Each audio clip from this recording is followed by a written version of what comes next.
नमस्कार। इस ब्रीफिंग में शामिल होने के लिए आप सभी का धन्यवाद। जैसा कि आप सभी जानते हैं, 22 अप्रैल 2025 को लश्कर-ए-तैयबा से संबंधित पाकिस्तानी और पाकिस्तान प्रशिक्षित आतंकवादियों ने भारत में जम्मू और कश्मीर के पहलगाम में भारतीय पर्यटकों पर बर्बरतापूर्ण हमला किया। 25 भारतीयों और एक नेपाली नागरिक को कायरतापूर्ण मौत के घाट उतार दिया गया। मुंबई के 26 नवंबर 2008 के हमलों के बाद यह भारत में हुई किसी आतंकवादी हमले में मारे गए आम नागरिकों की संख्या की दृष्टि से सबसे गंभीर घटना है। पहलगाम का हमला अत्यधिक बर्बरतापूर्ण था, जिसमें वहां मौजूद लोगों को करीब से और उनके परिवारों के सामने सिर पर गोली मारी गई। हत्या के इस तरीके से परिवार के सदस्यों को जानबूझकर आघात पहुंचाया गया। साथ ही उन्हें यह नसीहत भी दी गई कि वे वापस जाकर इस संदेश को पहुंचा दें। यह हमला स्पष्ट रूप से जम्मू और कश्मीर में बहाल हो रही सामान्य स्थिति को बाधित करने के उद्देश्य से किया गया था। चूंकि पर्यटन फिर से अर्थव्यवस्था का मुख्य आधार बन रहा था, इस हमले का मुख्य उद्देश्य इसे प्रतिकूल रूप से प्रभावित करना था। पिछले वर्ष आप सभी जानते हैं, 2.25 करोड़ से अधिक पर्यटक कश्मीर आए थे। इस हमले का मुख्य उद्देश्य इसलिए संभवतः यह था कि इस संघ राज्य क्षेत्र में विकास और प्रगति को नुकसान पहुंचाकर इसे पिछड़ा बनाए रखा जाए और पाकिस्तान से लगातार होने वाले सीमा पार आतंकवाद के लिए उपजाऊ जमीन बनाने में सहायता की जाए। हमले का यह तरीका जम्मू और कश्मीर और शेष राष्ट्र दोनों में सांप्रदायिक दंगे भड़काने के उद्देश्य से भी प्रेरित था। इसका श्रेय सरकार और भारत के सभी नागरिकों को दिया जाना चाहिए कि इन प्रयासों को विफल कर दिया गया। एक समूह ने खुद को रेजिस्टेंस फ्रंट TRF कहते हुए इस हमले की जिम्मेदारी ली है। यह समूह संयुक्त राष्ट्र द्वारा प्रतिबंधित पाकिस्तानी आतंकवादी समूह लश्कर-ए-तैयबा से जुड़ा हुआ है। यह उल्लेखनीय है कि भारत ने मई और नवंबर 2024 में संयुक्त राष्ट्र की 1267 कमेटी की सैंक्शंस मॉनिटरिंग टीम को अर्धवार्षिक रिपोर्ट प्रस्तुत की थी, जिसमें TRF के बारे में साफ इनपुट दिए गए थे। इससे पाकिस्तान स्थित आतंकवादी समूहों के लिए कवर के रूप में TRF की भूमिका सामने आई थी।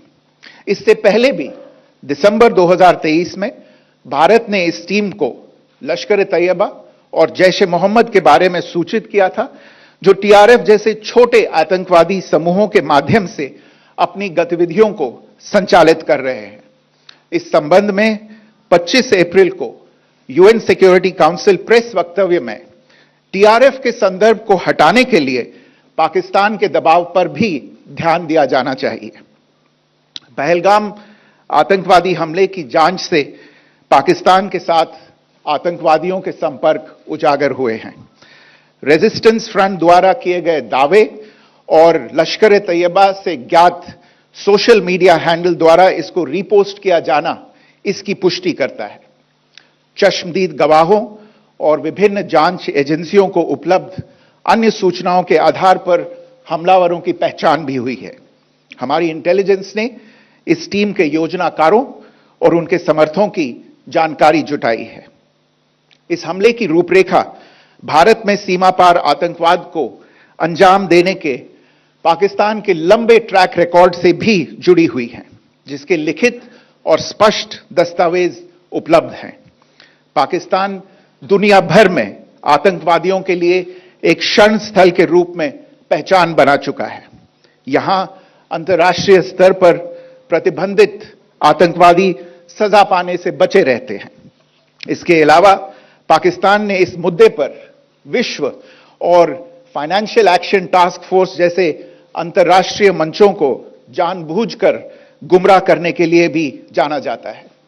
साजिद मीर का मामला, जिसमें इस आतंकवादी को पाकिस्तान ने मृत घोषित कर दिया था और फिर अंतर्राष्ट्रीय दबाव के परिणाम स्वरूप वो जीवित पाया गया, इसका सबसे स्पष्ट उदाहरण है। यह स्वाभाविक है कि पहलगाम में हुए इस हमले से जम्मू और कश्मीर के साथ साथ भारत के अन्य भागों में भी आक्रोश देखा गया। हमलों के बाद भारत सरकार ने स्वाभाविक रूप से पाकिस्तान के साथ संबंधों को लेकर कुछ कदम उठाए। आप सभी उन निर्णयों से अवगत हैं जिसकी घोषणा 23 अप्रैल को की गई थी। तथापि यह आवश्यक समझा गया कि 22 अप्रैल के हमले के अपराधियों और उनके योजनाकारों को न्याय के कटघरे में लाया जाए। हमलों के एक पखवाड़े के बाद भी पाकिस्तान द्वारा अपने क्षेत्र या अपने नियंत्रण वाले क्षेत्रों में आतंकवादियों की इंफ्रास्ट्रक्चर के विरुद्ध कार्यवाही करने के लिए कोई स्पष्ट कदम नहीं उठाया गया है। उल्टे वो इनकार करने और आरोप लगाने में ही लिप्त रहा है। पाकिस्तान आधारित आतंकवादी मॉड्यूल्स पर हमारी खुफिया निगरानी ने संकेत दिया है कि भारत के विरुद्ध आगे भी हमले हो सकते हैं। अतः इनको रोकना और इनसे निपटना दोनों को बेहद आवश्यक समझा गया। आज सुबह, जैसा कि आपको ज्ञात होगा, भारत ने इस तरह के सीमा पार हमलों का जवाब देने और उन्हें रोकने तथा उनका प्रतिरोध करने के अपने अधिकार का प्रयोग किया है। यह कार्यवाही नपीतुली, नॉन एस्केलेटरी, आनुपातिक और जिम्मेदारीपूर्ण है। यह आतंकवाद की इंफ्रास्ट्रक्चर को समाप्त करने और भारत में भेजे जाने वाले संभावित आतंकवादियों को अक्षम बनाने पर केंद्रित है।